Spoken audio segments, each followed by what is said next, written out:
Hey, Greg and Denise, Corey here. Thank you so much for giving me the opportunity to look at this area. I'm at Panera, so if you hear some background music, sorry about that.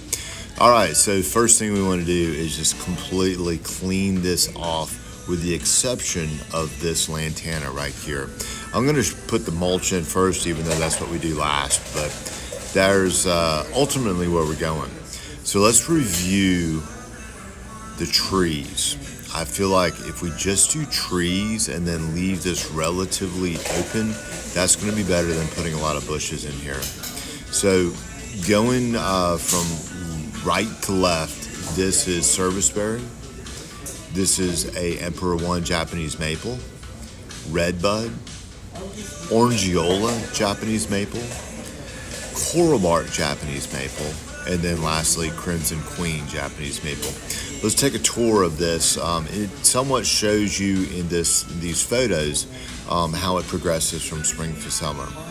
Also, let me show you just sort of the feel of this area.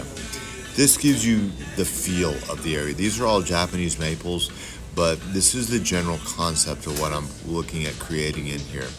So in the spring, your redbud's going to be in bloom. Your serviceberry is going to be in bloom. Then as the Japanese maples begin to leaf out, you're going to be looking at a red leaf Japanese maple throughout the growing season. Once fall hits, the serviceberry is going to take on a beautiful fall color.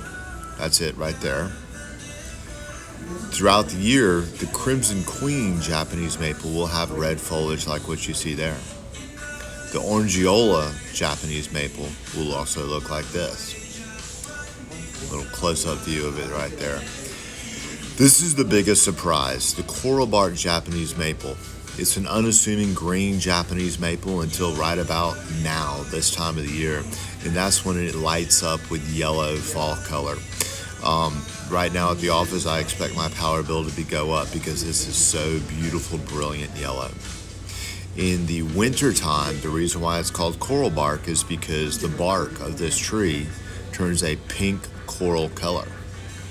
So that is an overview of the trees. Let me talk to you a little bit about if you want to add ground cover in here. These are some options for that.